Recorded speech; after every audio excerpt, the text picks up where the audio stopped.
Right, so welcome back to the TAPHR podcast and YouTube channel. Today I'm joined by the fabulous Sharon at Livermore. Sharon is from Domestic Abuse Education and she's doing some amazing things to raise awareness about domestic abuse in general and obviously to businesses as well. So Sharon, welcome to the podcast.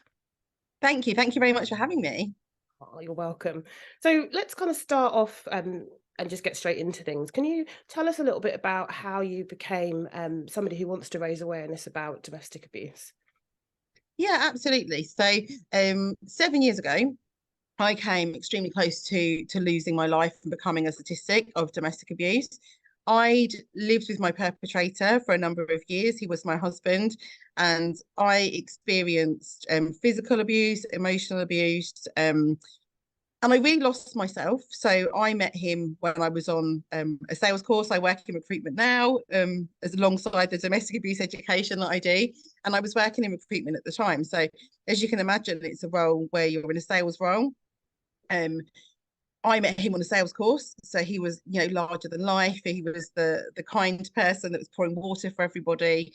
And yeah, I thought this man is really nice. I really fell for him quite quickly. And over time, I think it just became apparent that there were some red flags in the relationship, maybe ones initially that I kind of shied away from, but we really took a turn when we got married. So it started from that point when we got married, and it just got worse and worse to the point where I didn't know who I was. I know that sounds really silly, but I didn't know who Sharon was. I didn't wear the clothes that I wanted to. I didn't listen to the music I wanted to. I wasn't able to see friends, family, and work was my only escape. And it got to the point where I just didn't know where else to turn. And eventually I found the courage to just say no, enough, and leave him. And at which point, that's when I didn't realize what I do realize now is that you're most in danger when you leave a relationship. Mm-hmm. And what he did was, I'd left the relationship. He'd spent a number of days plotting to take my life. He'd angle grinded through my house, so through my door. It was my house, so he'd angle grinded through the back door. He had gone in and taken my spare car key. It was November, so it was dark. I'd been at work. I came out to the car, and walked across the dark car park. Ongoing joke with my then office manager because her car was slightly older than mine. Mine was a newer car. You know what it's like when cars get steamed up. So I always used to start my engine and be able to drive off a couple of minutes before her. But that day she drove off while I was sitting in my car. And I don't know whether I call it a sixth sense. I think it was definitely someone, there was a force there that was with me. I like to believe on that day because I then realised quite quickly something wasn't right, but I wasn't sure what. So I looked behind me, as you do, and thought, he's not there. He's not sitting in the car. Don't be ridiculous. These things don't happen. And then I smelled aftershave. And at that point, I thought, hang on, no, that this just isn't right. So I put my hand behind me in the footwell behind my seat, and I felt my picnic blanket that was normally in the boot because I have OCD. So very much know where things are in life, and I'm still the same to this day. So I got out of the car, walked around to the boot, and flipped the boot up, and he was lying in my boot with knife, cable ties. What he'd done was loosened, because it was a hatchback, he'd loosened the seats. So his plan was when I drove off was to come through, and then the rest I don't know about. Obviously, in court they know what his plan was, but they didn't ever want me to know, so I can't relive what didn't happen. Fortunately, I was able to run, and one of my colleagues at the time came out, and two other gentlemen from another business. He did get hold of me, but I managed to go down and protect my head and my chest area. And like I say, fortunately, there was people there, so then he fled off in my car. But in all honesty, if I'd have driven off in the car, I wouldn't be here today. So I'm extremely fortunate to still have the voice that I have, and I choose to use that voice to campaign for those that either have lost their voice due to domestic abuse or are having their voice hidden at the moment and aren't able to reach out and get the help they need. Mm-hmm. And I do appreciate my story it is quite a harrowing one, and it does touch people in different ways, but it is my reality. That is what happened to me. And I think it's really important that people and businesses understand the difference that they can make by just starting those conversations, and also allowing people to get help before they've left the relationship. Because as I said, going back to that, if the business I worked for at the time had been educated or I was educated, I wouldn't have put myself in that position. I would have probably reached out to Women's Aid, and obviously there was Men's Aid and different charities as well, but to get the support that I needed before putting myself in such a vulnerable position. But yeah, so that's why I do what I do, if that gives you a bit more of an insight. It does. Thank you so much for sharing your story. I think I'm really Okay. conscious every time you relive that. That must be harrowing, but thank you. Really appreciate Yeah. that. So you kind of touched on my next question a little bit already. So what things can businesses do to help support people who are going through situations where there's domestic abuse? Yeah, absolutely. I think the hard thing is businesses don't always realize, they think what happens in a marital home isn't their business, but domestic abuse is everyone's business. And the well-being of employees is a business's job to make sure that they're okay in all different forms. And domestic abuse is one of those. Um, there are so many things that businesses can do. First of all, is being educated, because until you understand what domestic abuse actually is, it's really hard to know how to respond. So understanding the forms of abuse. So again, these are the things that I talk through on a daily basis with businesses, but understanding that it isn't just the physical side, it's the economic abuse as well. It's the controlling behavior, the isolation, it's the using the children. There's so many different aspects. Once the business is then educated, it's knowing how to see the signs in the workplace and what signs to look out for. So there will be people that everyone shows different signs, but again, just to give you some examples of signs, and I'll use one that I used to do, was I had to be home on time. If I was 5 minutes late, I'd be accused of having an affair, speaking to somebody, all of these ridiculous things. But it was it was a control mechanism to then start an argument. So I had to be home on time. So working in recruitment, and even now I love a conversation. I could spend an hour on the phone to someone I've just met talking about what I did at the weekend, and I would be the same in the workplace throughout the day.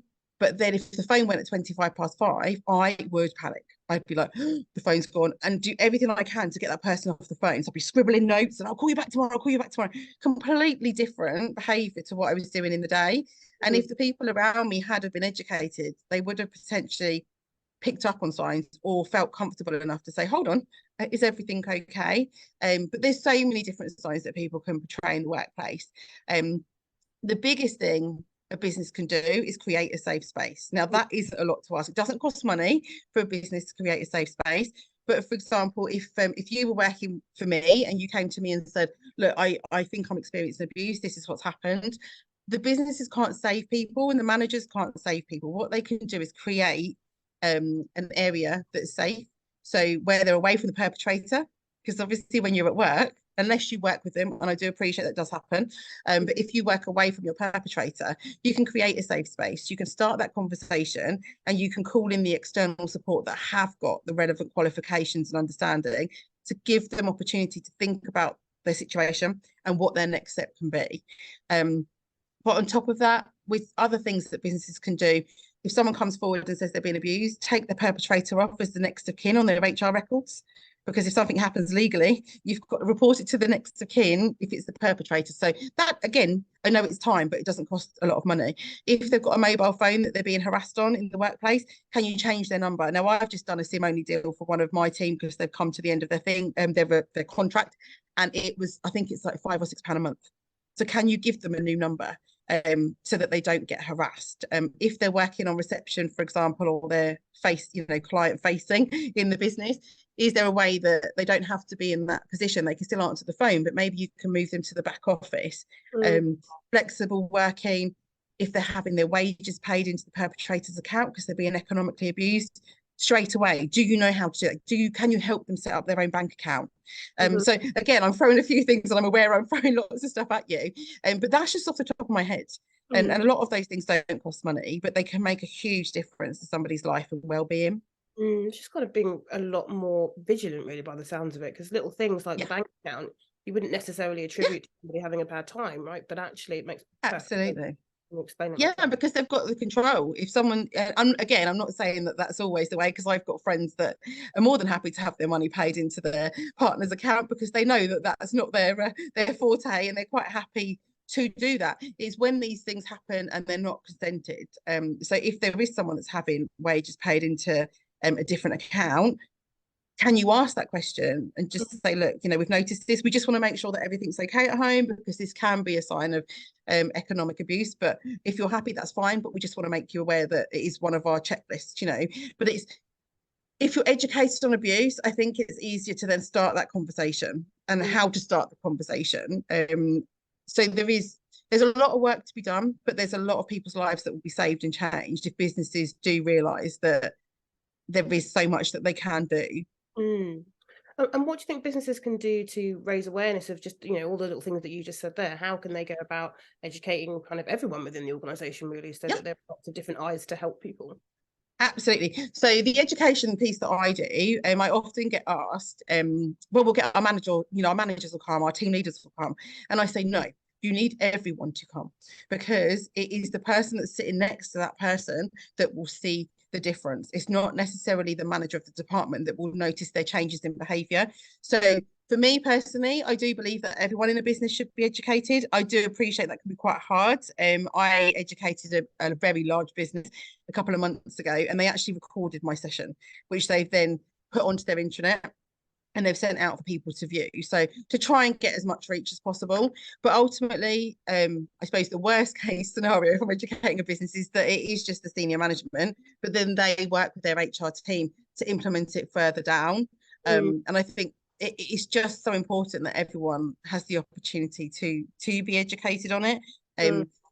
The things that I work with businesses on as well is, once they've had education, is getting a policy in place. Obviously, you know, working in HR, that policies are really key to everyone understanding where their limitations are and what they can do. So having that policy, implementing a policy is really important, but rolling it out as well. And part of an induction, obviously I work in recruitment, so if there's an onboarding, this should be part of the onboarding. They should know what policies are there, and that's not just domestic abuse. That's, have they got a mental health policy? You know, have they got hybrid working policy? All of these things they need to be made aware of, and it shouldn't just be a tick box exercise of, we've had our education, we've got a policy. It's that continual learning and talking about it in team meetings, having speakers go in and share their lived experience, and continuing with that journey. And that could even be potentially working with someone like yourself, an HR consultant, to make sure that that does continue to happen. Because yeah, policies are only good if they're used. Yeah. Can you tell us a bit more sorry, not work. Tell us a bit more about the work that you've been doing with policies. So I know you've got Sharon's policy, and I think that's such an amazing initiative. Can you tell us a bit more about that? Yeah, so Sharon's policy, unique name, named after me, was put together actually during COVID. Because what I realised from the businesses that I was educating, they were saying, this is great. We now feel that, you know, we have got a better understanding of abuse, but what do we do next? And my thing was, you need a policy, but policies cost money. So that was a stopping point for a lot of businesses. So I worked with and collaborated with a number of people. So there was the Employers Initiative on Domestic Abuse, the DA Alliance, HR Depth, and myself across the UK, where we came together and put this policy together. So what it looks like is there's two documents. There is the official policy documents, which have been legally checked by Hogan Lovells. They're a global law firm, so that anyone who takes it knows that it is a legal policy. It's reviewed annually as well. We're currently going through its second annual review, but we do that to make sure that we are still in line with legislation. And then what I believe is the most important bit is the guidance notes. So the guidance notes are there for any size business to work with, to understand how they respond to domestic abuse. They record, they refer, they start those conversations, and then also what they can do. So I totally appreciate there are some companies I know that have like a £5,000 flee fund for each person that comes forward to get out of their situation. I couldn't do that in my business. I'm too small to do that. So it's really understanding that any business of any size can do something, but the guidance notes are there to help them almost create their own guidance notes. It's a template for them to know what they can do in their own business. And it does work. It works. I've had people, King's College in Cambridge, for example, they use Sharon's policy. Channel 4 have used Sharon's policy, not Channel 4's policy, to help them write theirs. But for me, it's really just, it's there so that there is no excuse for a business not to be able to understand what they can do. And I do work with those businesses on how to embed the policy. And I do encourage them, if they've got HR internal people, to work with them. If they've got an HR consultant, to work with their HR consultant as well, to embed that policy. But it sounds really silly. It's such an easy thing to do. Yes, it took a lot of hours and a lot of time, and it still does for the reviews. But those hours have already saved a lot of people's lives, and we know that. So when you look at it like that, that one small thing that a business can do, and of course it takes time to work out how that policy will work for you as a business, make sure that you've rolled it out and those things. But ultimately, we're talking about saving people's lives. I think that's a fantastic resource. I think the fact that it's kind of legally accredited, for want of a better term, is absolutely, yeah. Awesome. So you started talking about kind of different touch points and places that we could potentially signpost people to. Are there any other kind of free resources that business owners should be aware of when it comes to supporting someone going through domestic abuse? Yeah, absolutely. The biggest thing is working out what's in your local area. And so on the guidance notes, we have a really huge list of people that you can reach out to. But it comes down to what's in your area as well. So we know that obviously there's Women's Aid, which are national, there's Men's Aid, but it's looking at your local charities, also the specialist charities as well. So if you've got people from different genders, different cultures, they may need different types of support potentially, or people that have an understanding of what they're potentially going through. There's a lot of charities that specialize in different areas, shall we say. The other thing to be aware of is a fabulous app. It's called the Bright Sky app. And you can put in your postcode and it tells you what's in your area. It helps you understand about what abuse is, and it's an educational tool that looks like a weather app. So I know there are businesses that have actually downloaded it onto each of their company mobile phones as standard. So it's there. And that has been really, really useful. But I think, if you're looking for an app, that's the app. If you're looking for people to reach out to, it is looking and creating that list that works for you. But there are so many people that are doing good. I'm also partnered with a charity, Surviving Economic Abuse. They specialise in obviously the economic abuse side, and they run training courses just on that. I'm partnered with another charity that do child to parent abuse. So there are so many different types of abuse as well are out there. But I think for me, it's kind of starting that conversation. People, I go in and do the initial education. I get them thinking about it, and then work with them to see if there are areas they want to learn more on. But it isn't, how do I put it? It's not rocket science. It's a process, it's a policy, and it's being educated, and then continuing that work. And if every business did that, I mean, my mission is that every business in the UK has a domestic abuse policy in place. It's a huge thing to take on. But every business that I can educate or help with their policy, it's a good job done. No, I completely agree. And I guess building on that then, how can businesses work with you? Can you tell us a little bit about what you do to support businesses and help raise awareness? I mean, you've given us a hell of a lot in terms of how you do that, but business want to work with you, what does that look like? Yeah, so if business wanted to work with me, what I like to do initially is point them in the direction of my website, which is domesticabuseeducation.co.uk, because that gives them an overview and understanding who I am. So there's videos on there, there's bits about what my presentation involves, Sharon's policy, etc. But ultimately, what it looks like is it's a presentation that I give. Now, I do these virtually. I do them in person. I love doing them in person because I think you do get a different level of response. That would be my preference, but I've done them virtually across the UK, and they can be tailored to however many people. I don't mind if I'm presenting to one person or 10,000 people. And what it looks like is it's a presentation that talks through the forms of abuse, some statistics, as we said, around the different genders, the different cultures, etc. How to start a conversation, which is really important, the signs to look for in the workplace, and barriers to disclosing, because that's often something that people find hard to understand as well, how to signpost, and Sharon's policy. So what I don't want to do is overload people, but anyone who has the education will come away with a much better understanding to then build on. And I have a Q&A session at the end, which is open for as long as needed. some of my Q&A sessions have been 5 minutes. There was one that I was on and it was for an hour and a half. So yeah. But the way I look at it is if there are questions that people want to know about my particular experience, my particular journey, or just domestic abuse in general, then any question is a good question. So that's kind of the first part.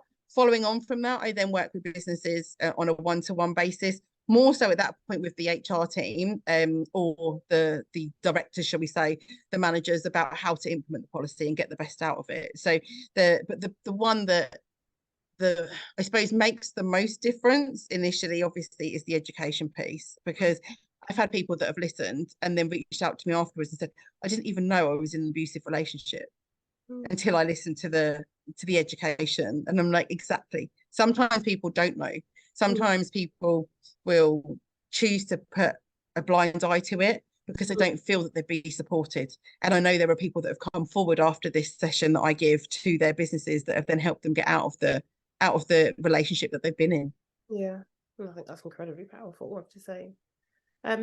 So how can people get in contact with you? So what I'll do is I'll make sure there are links to all of the resources that you've talked about in wherever you're consuming this piece of data. People want to get hold of you and work with you, what's the best way to do that? So people can either email me, and my email address is sharon@domesticabuseeducation.co.uk, or they can call me. My phone number is 01223 608 244, and I'm very happy to answer questions, have a telephone call set up, a Zoom, and just go from there, because the more people that reach out, the more people that we can potentially, like I say, change lives, save lives. So, but we need to work together to do this. And this is what I was saying to you before we actually came on the podcast. It is about collaborating. It's collaborating with people like yourself. It's collaborating with businesses.